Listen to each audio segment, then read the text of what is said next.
Nile Niami's 105,000 square foot spec home in Bel Air, California has officially sold at auction, with the final moments of bidding just wrapping up yesterday. This marks the end of a very long, dramatic, and controversial story, but I have some reason to believe that this won't be the last time that we hear about this iconic property in Bel Air, and we'll get into that a little bit later. The gist of what's going on here for anybody new is that there's this monster spec home at the top of a mountain in Bel Air that a real estate developer named Nile Niami spent the past 10 years building into what you're seeing here today, which he has famously nicknamed The One. The house is huge at 105,000 square feet and is loaded with all kinds of crazy amenities like a movie theater, a 4-lane bowling alley, a golf simulator, a hair salon, a 50-car garage, a moat, 21 bedrooms, 49 bathrooms, and a nightclub on the lower level. And by the way, if you're wondering where all this footage came from, I actually flew out to tour the house myself last year with one of the lead contractors to do a walk around. And let me tell you, this place is even more amazing in person than it is in photos and videos. Several years back when the home was still in construction, the developer Nile Niami said that he would be listing it for sale for $500 million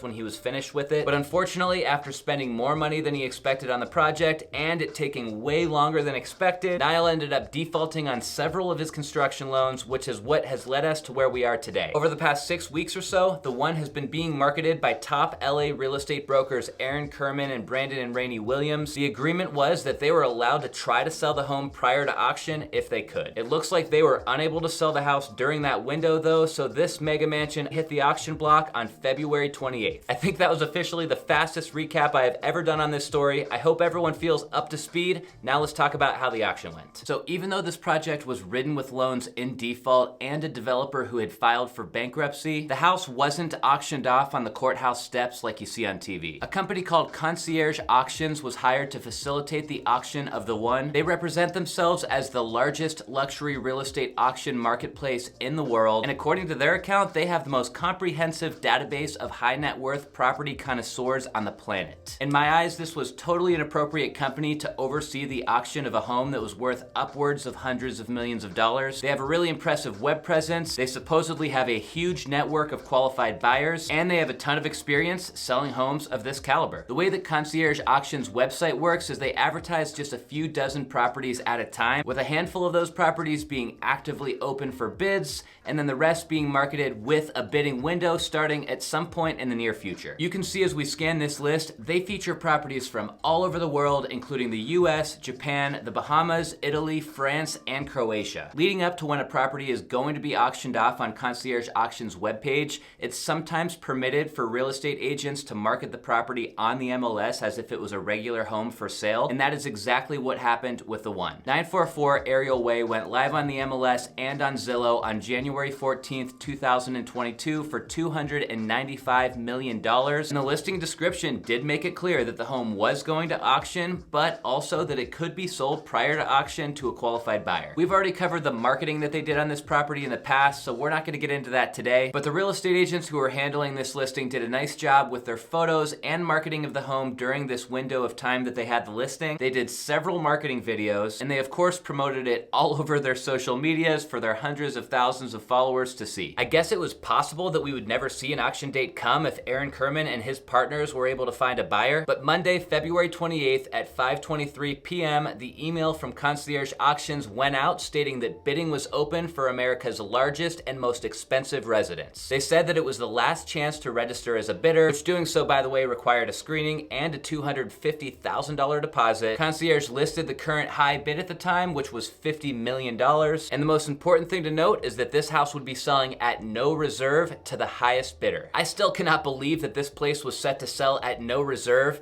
For anybody who's not familiar with auction lingo, what that just simply means is that this house was going to sell, period, no matter what, regardless of the price. It's a bold move for the lenders, the agents, and for Concierge to list this house for sale at no reserve, because if it does sell at, let's just say, $100 million, then there would be a lot of people who walk away from this deal having lost thousands or even millions of dollars. All right, so I signed up as a member on the Concierge Auctions website, a member, not a registered bidder, and I monitored the auction listing for The One throughout the auction window, which was set from February 28th through March 3rd. And at first, surprisingly, things were moving a lot slower than I expected. So this is how it looked if you went to the webpage. There was this pop out on the right side of the page that showed us the progress of the auction. We had that $50 million bid come in on February 28th from bidder 222270. And another bid came in on March 1st for $60 million that came from bidder 423367, but that was it. Anybody who's been following this project closely for a while knows that there's been a bit of a cloud over the project for a while just because of all the drama. But even with all of the drama, this is still an awesome house with a great design, with great amenities, and in a great location. So in a red hot housing market like we're in right now, you would think that there's still quite a few billionaires out there in the world who want to own this house. Anyways, if you were an active bidder or even a registered member of the Concierge Auctions webpage like I was, then you got access early to all of the auction documents associated with the property that you could review prior to submitting a bid. I downloaded all those documents to review with you guys, but to be honest, I think that they're all pretty dry for the sake of reviewing in this video. You can see here that the gist of it is they gave us the preliminary title report, a pre-drafted purchase agreement, the bidder's terms and conditions, the starting bid and agent registration, the property profile, and of course a tax search. A lot of what's going on here in these bidder documents is that it covers all of the delinquent loans that are outstanding on the property. They also talk about all of the outstanding mechanics liens, how far behind the property taxes are. They get into the risk of buying a property where construction isn't finished and where there's still technically no certificate of occupancy. And then it gets into bidder conditions, saying that if you are a buyer, you have to pay in cash, you acknowledge that the seller is in bankruptcy, and you agree to purchase the property as is. Time to get into what we all have been waiting for. How did the auction end yesterday? I checked in throughout the day as the auction crept closer to the end, and I saw the same thing that I showed you guys a little bit ago. At the 8-hour mark, there were still just 2 bids, with a high bid being $60 million. I looked again when there was about 5 hours remaining. Same story, the high bid was about $60 million.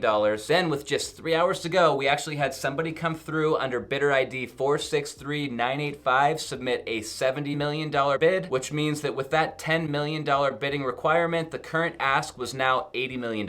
You can see in this next shot that with less than 2 hours to go, there was still nobody else who submitted a bid. So even though I know that auctions get the most activity towards the end, I was not feeling super optimistic at this time that we would get a lot of action on this auction. By the way, if you guys are wondering who these bidders are, unfortunately that's kept anonymous on the Concierge Auctions webpage. But since this is a bankruptcy auction, we will be getting the name of the high bidder here in a couple of days once that paperwork is submitted back to the court, whether that is the name of an actual person or an LLC. Okay, so I screen recorded the last 15 minutes of the auction in preparation for this video because if things did get crazy, I thought it would be fun to share in this way. I'll fast forward here to save you guys the time, but as the clock ticked down to these final minutes, there was no more activity until about the 3-minute mark. When we hit 3 minutes, at that time, we got this alert that said, any bid placed under the 3-minute mark will automatically extend the clock back to 3 minutes. And then let's speed this up a little bit here, get you guys a little closer to the finish line. Then bam, with about 1 minute and 10 seconds to go, somebody submitted a $90 million bid under this bidder ID 618043,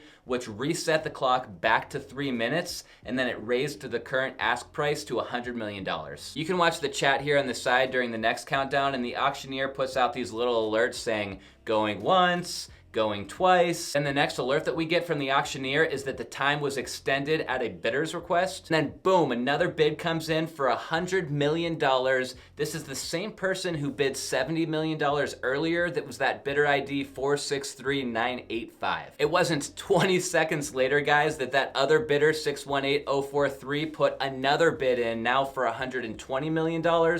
So that raised the bar $20 million more just in one sweep. And remember here, every time they submit another bid, the clock goes back up to 3 minutes. At this point, I was like, all right, we got some action here. Who knows how high this thing's gonna go? Well, I'll fast forward again because there was basically no action for the next 5 or 6 minutes other than the auctioneer putting some updates out saying going once, going twice. They said the time was extended at the bidder's request again. They said going once, going twice again. Then we had a note that said the time was extended at the auctioneer's discretion. Got another going once and going twice alert. And then this is where things get a little bit weird, guys. So out of nowhere, that 618043 bidder put another another random $126 million bid on this place, which remember, 618043 is the same bidder who just put a $120 million bid in, so he basically just bid this place up another $6 million against himself. Anyways, I'll fast forward here at this point to save you guys the time. As this clock ticked down over the final seconds, I was sure we'd see another bid come in, but to my disappointment, after the last and final call by the auctioneer, time remaining clicked down to 0 with the high bid at $126 million. A few seconds later, we got that sold notification, and that was it. The auction for the one was over. After all of these years of hard work, headache, and drama for everybody involved in this project, the house that was once supposedly worth $500 million just sold for $126 million. Now, this is where I'm gonna put my conspiracy hat on for a minute because I have a little suspicion of what went down here. The reports vary, but we know the total debt on this property is somewhere around $200 million, with at least $115 million worth of that debt owed to a guy named Don Hankey with Hankey Capital. Don Hankey is a very successful businessman, a billionaire businessman at that, and if I were in Don's shoes watching the one almost sell for $60 million, which would mean that I would only get paid about half of what I was owed, then I might bid that place up last minute and just buy the house for myself. Let's think about it this way. Option one is that Don just lets the house sell for around $60 million,